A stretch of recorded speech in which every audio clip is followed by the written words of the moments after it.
Hey everybody, welcome back to Northernlion, Place of Binding of Isaac Afterbirth Plus. We're now setting a new record. I believe this is the earliest Isaac episode, at least of Rebirth forward, ever recorded. 33JHZCZW. It is 7:39 in the AM. Now we're getting so early that we're almost at like objective earliness, in my opinion. I know there's no real such thing as objectivity when it comes to stuff like that, but my personal threshold, I suppose, is when people who work the normal shift, like an 8:30 to 4:30, 9 to 5, 10 to 6 type beat, when those people are like, alright, that's a little early. That's how you know we're a little bit on the early side today, but honestly, the stars just aligned. Baby was very nice last night. She woke me up around, 6 a.m. Went to bed at like, 10:30. She woke me up at 6. It's not crazy. That's a nice, not the greatest sleep you'll ever have in your life, but when you got a 5-week-old infant, it's, something you just go, yeah, I'll take it. I'll take the sacrifice today. Watch a little Parking Wars. Have a cup of coffee. I've been making this cold brew like nuclear level strong. Riding that line between, appropriate caffeination and nausea. And it's been working out pretty well so far. Hold on. Okay. This is important. The only downside right now is we don't know our HP. We have taken one hit. It really shouldn't matter. Because we're going to have more than 1 HP, obviously. We're about to get a Spirit Heart in all likelihood. And then having 2 Temperance cards for our next floor or a Temperance card and maybe like a Natural Blood Bank, I should say, would be pretty sweet. It would be pretty sweet. I suppose we could have used the Bible to fly and pick up the stuff on that room like 2 rooms ago, and then we wouldn't have had to worry about, we would have gotten like 2 extra bombs out of it, I guess, but no big deal. No big deal. A death card? No thank you. It's the problem with our society these days. We're all holding death cards. What happened to life cards, dude? What happened to the life cards? I'm not talking about lifeguards. What do you think is...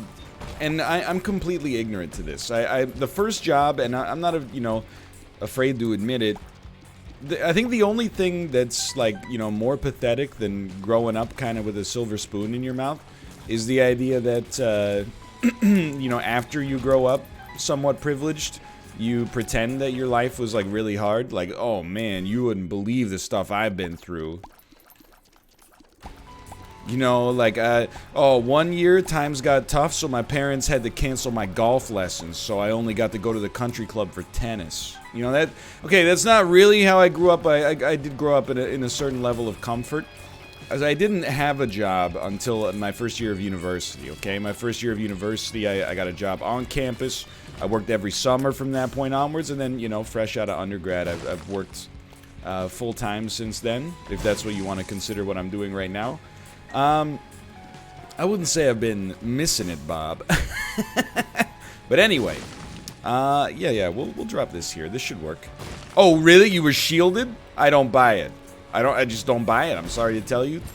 Things I buy, that does not factor in. But what do you think is the best job that you can have before you're like 16 years old? Because there's like, I don't know the legal labor laws everywhere, but there's like a few jobs you can have when you're younger than 16, right?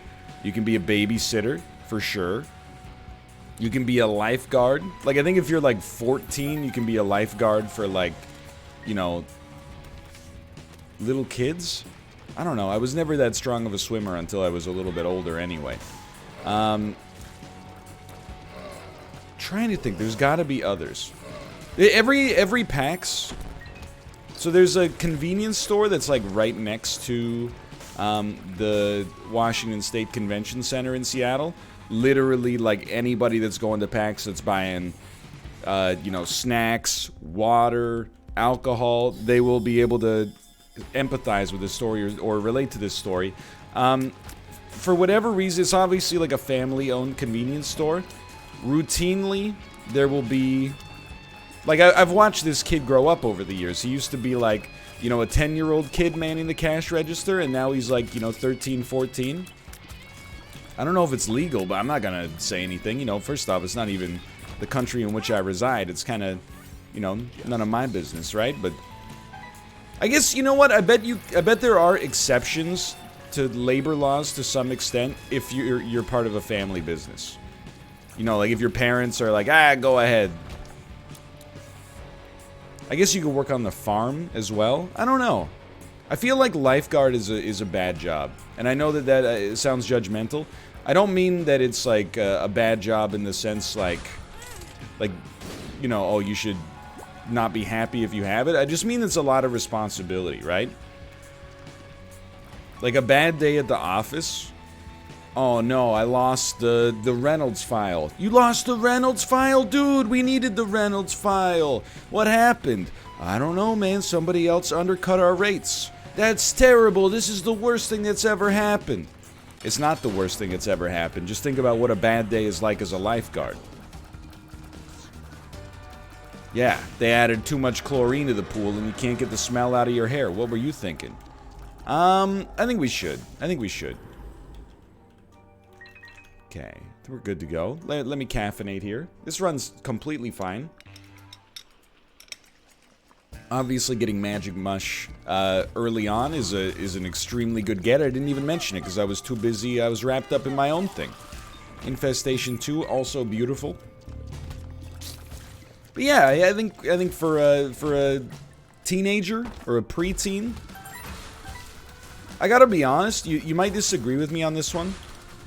I think working, like if you have a family farm, I think working on the farm is like that's a huge positive. I lived in the country for a bit, and my neighbor had a farm, and occasionally I would go over thinking we were gonna play some N64, and he'd be like, hold on, we have to move the cows from, you know, the field that they summer in to the field that they winter in, and they would just give you like, this is not a joke by the way, they would give you like a Sherwood hockey stick and be like, okay, so I'm just gonna like walk the cows across, and if one of the cows starts to like run across the road, you're just gonna brandish that hockey stick and like give them a quick smack and then get them back in line. I'm like 9 years old, valedictorian, has never done a day's like physical blue-collar labor in my life. Some things never change, by the way. I'm like, okay, just praying this cow doesn't run at me. Anyway, regardless, they didn't. It was well handled, but I think if like it builds character for one. There's also something to be said about like farmer strength, dude. Like if you ever watch documentaries on like the world's strongest man competitors, very rarely is it like, you know, I was working in an office, yeah, and then they said, you are very strong. It's always like, yeah, starting from like the age of 6, I was hauling, you know, enormous metal sledges at my grandfather's farm in Akureyri.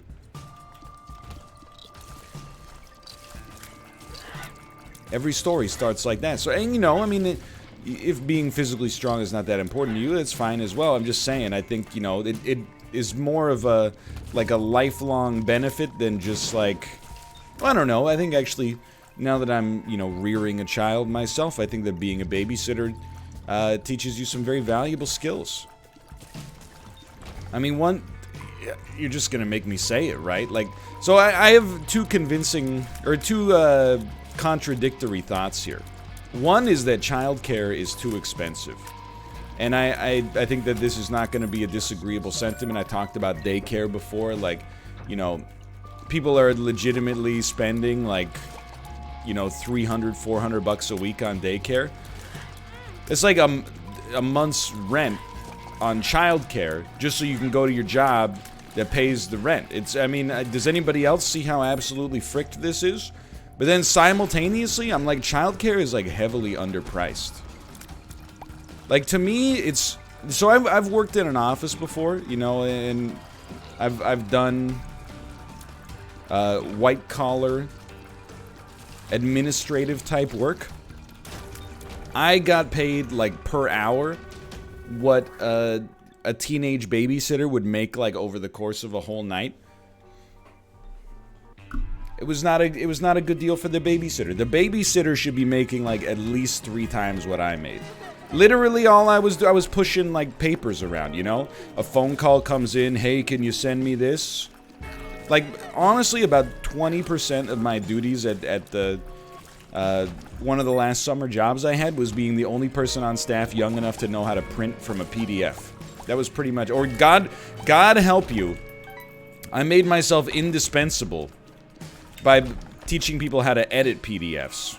Back in the days where I don't think that was built into Acrobat Reader, people would be like, I gotta, like, sign this form, but I can't sign it because it's in, like, a PDF, and you're like, hold on. You know why I'm here. I'm just saying. I don't think we want it. I think we're happy where we stand. I think people who care for children should be paid more, but simultaneously, I think that it should also be cheaper so more people can afford it, okay?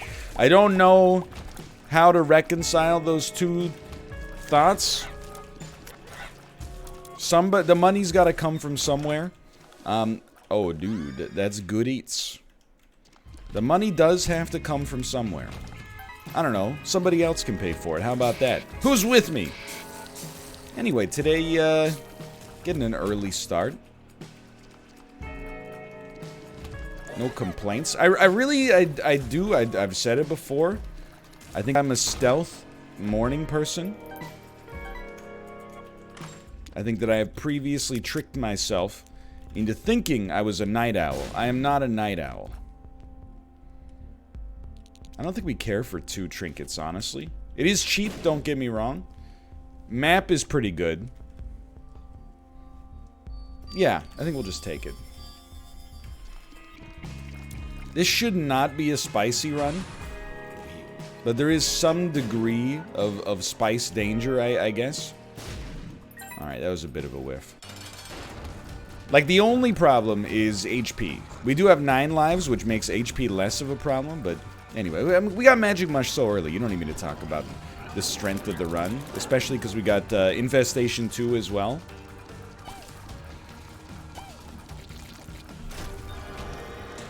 I will say, though, if you're... Now that I've straddled the line between night person and early person, I do think that morning people, they get a little bit too much stolen valor. That's just my opinion.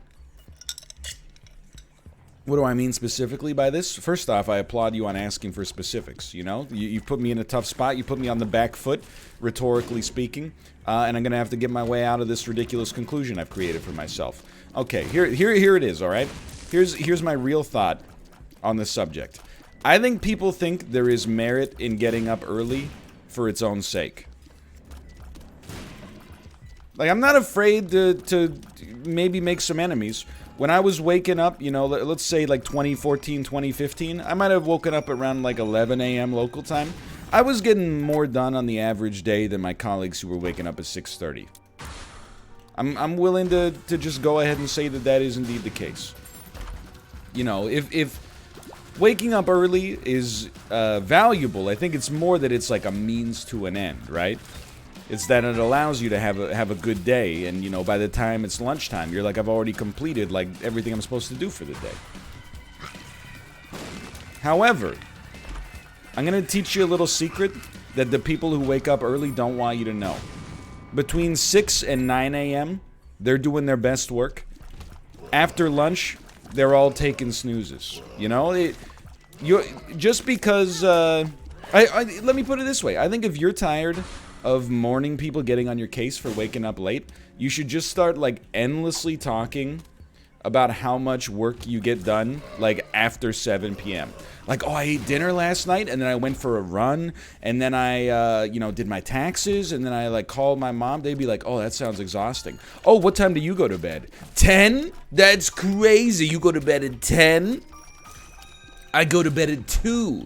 I do some of my finest. How do you get any work done when you go to bed so early? It will irritate them to no end. It will give you an incredible amount of power. And you know what the best part is? Is that it's essentially just the golden rule. Wait, no. The golden rule is treating people as you want to be treated. This is the silver rule. By the way, why do we have a 0% devil deal chance here? It's a little rude, but... What's the silver rule? Treating people as they've treated you. Which, honestly, I think is better than the golden rule. They shouldn't make the rule... do unto others as you would have them to do unto you. They should have the rule be give them a taste of their own medicine. Oh, you're on the surface of Venus? You think that's hot? I'm on the surface of the sun. You wouldn't believe how hot it is here. I wish I was on Venus. If I was on Venus, I'd be wearing a sweater right now because it would feel cold to me. So you know what's crazy? Like, today's November 3rd. It's a pretty landmark day. You know why? Because, like, we're only, like, a week away from the new consoles coming out, dude. It's pretty crazy. It snuck up on me because I've, I mean, the news is constantly talking, new consoles, and I'm like, won't somebody talk about the election? Come on, man. It's true. I will say, I'm not exactly... a console gamer. Like, I think that every single, you know, gaming device has its place. And it differs from person to person. Like, I think that consoles are a great way to video game. If, for whatever reason, you don't need a great PC. Like, if you're not a... If you don't describe yourself as a PC gamer... If you just wanna, you know, let's say you have a limited gaming budget, and you principally want to play, you know, big budget, AAA games, including sports titles, I think consoles are the way for you. I'm not really, like, I'm too old, really, to get in these discussions over, like, oh, what's better, PC gaming or console gaming? Like, I feel like, to be honest with you, the answer is kind of, like, it's settled. Having, no, I mean, the best... answer is just to have one of everything, I suppose. But, like, the best thing is a PC. I don't want to get in a lot of controversy for saying that. But I think even most people would agree. Now, the thing is, you know, what would you rather do? Would you rather pay, like, $500 for a PlayStation 5 or a PS4, maybe? Or would you rather pay, you know, $1,500 for a gaming computer? You know, that's where you get into... You gotta examine your own personal priorities. You know, I love the Switch.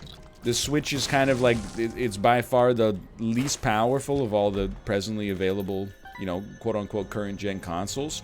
But it also has an incredible competitive benefit of playing Nintendo first-party titles and being the only device that does play Nintendo first-party titles. That's a huge advantage, without a doubt. They've all got their place, but I think I'm really in a good place with the consoles right now. We are getting one of each, and, you know, it's for work, but it's also just for leisure and curiosity, and I acknowledge that it's, you know, not everybody has the option to do that. Here's where I'm at, okay? Why are we getting the PS5? Two reasons. One, for me, the PS4 won the last generation, so I'm almost just giving... And, you know, I know that you shouldn't simp for the corporation. You know, I got positives and negatives with Sony. I feel like Sony's messaging with the PS5.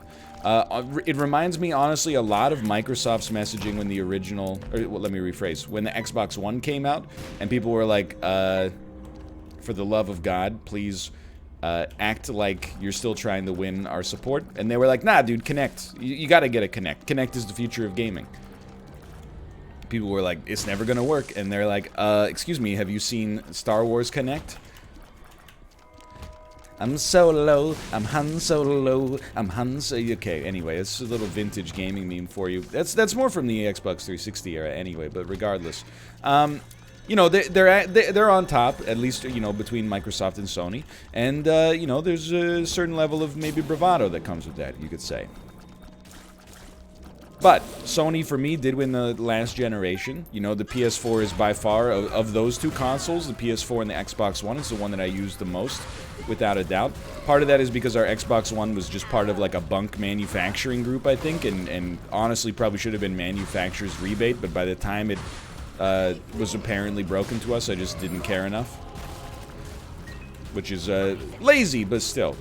I mean, it was probably, like, 2 years after we bought it, too. Regardless. Hold on. Yes. A little spooky, but still good. No? No? Yes? Yes. Yes. That's pretty solid. The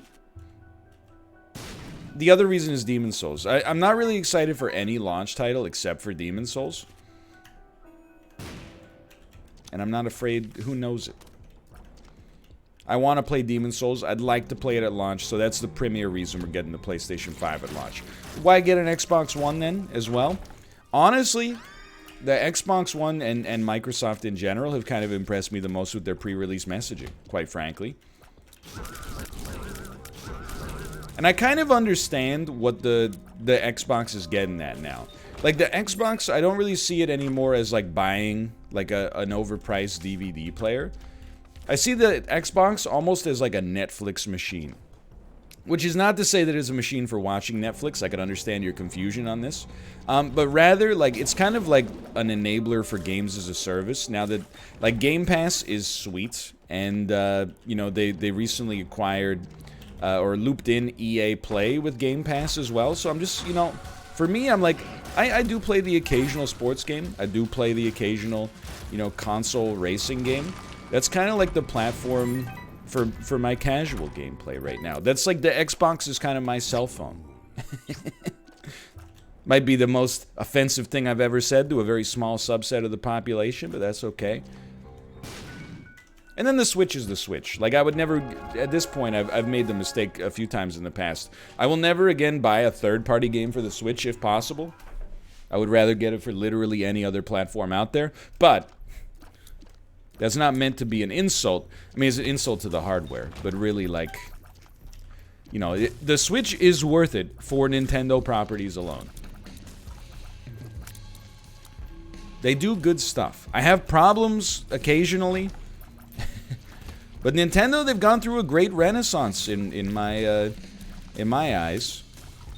Like the Wii U era, not a great time for the company. But I always feel like Nintendo's kind of like on off. You know what I mean? Like the N60, I know that the PlayStation 1 outsold the N64. But like the N64 is a great classic console. And then I always felt like, you know, to be fair, I was kind of an edgy, like, 13-year-old when the next generation of consoles had come out. I never got a GameCube. I saw the GameCube as being for kids. Instead, I got a PS2, and then later I got the original Xbox.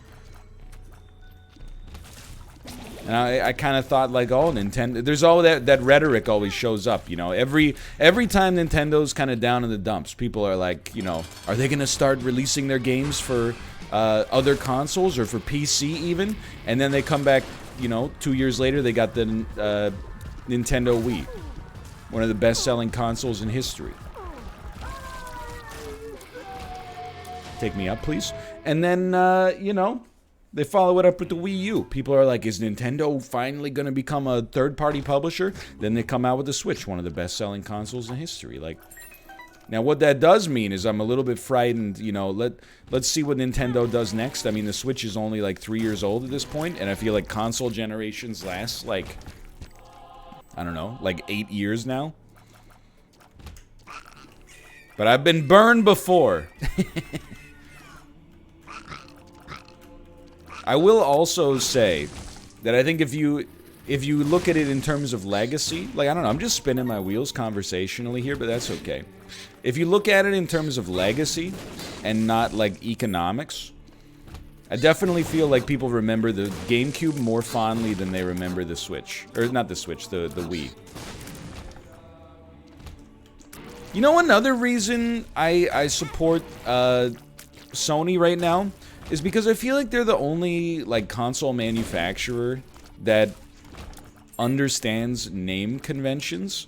And I'm like, honestly, in today's increasingly confusing world full of misinformation and deliberate disinformation, I respect that the console, you know, they just keep calling it what it's supposed to be called, you know? PlayStation, PlayStation 2, PlayStation 3, etc., etc.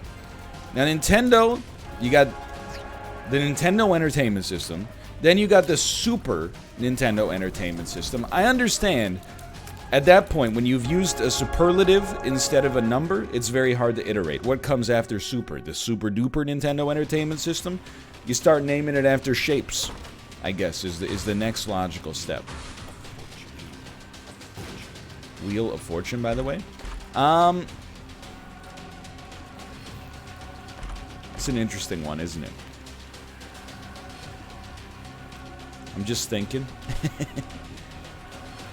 You know, like, I think we should try to do the Dad's Key fight here. This could be interesting, at least. We may die and then respawn, but let's give it a shot. But Xbox, like, I hate to say, because anytime you... Like, people will dedicate their whole online presence to, like, supporting a company. But then if you ever say, like you can name yourself, like, I'm Ellie from The Last of Us. But if you ever go, like, I'm a fan of Sony, people would be like, what's wrong with you, dude? Stop simping. But I really, like, I have problems with some of the Microsoft Corporation's products. But to be honest with you, in general, like, I would say I have a mildly positive opinion of Microsoft as a company. You know, admittedly, some of it is, you know, as a consumer, Microsoft is not necessarily... I don't think they have a terrible reputation, but they might not have, like, the best of all reputations. But especially, like, when I was programming, I was like, you know... Visual Studio is great. VS Code was amazing. The language of C# was great. And then, you know, I very, very briefly started to dabble in, like, Azure stuff. And it always came fairly highly recommended. But I'll admit that's something I'd more default to the viewer base on this one. Also, keep in mind, this is, like, ancient history. Like, I was taking these classes in, like, 2018. So, who knows? The world moves fast, you know? But, I just hate the naming convention. Xbox, sure. Xbox 360? Look, 360 is one of those special numbers that has, like, a different meaning. It doesn't mean it's the 360th one. I understand it's more related to, like, a revolution. Then, going back to 1 doesn't really make any sense, considering it's the third Xbox. Even if you started at 0, it doesn't make any sense. And then, you know, following that, Xbox One Series X? Come on, man. It's just... Can we just get, like, an Xbox 2 at this point? Either way, for now, or Xbox Origins, Dawn of Justice. For now, thanks for watching. I don't know what I talked about this episode, but it's only 8 a.m. Let's get another one done. Hope you enjoyed it. Thanks for your support, and I'll see you next time. See ya!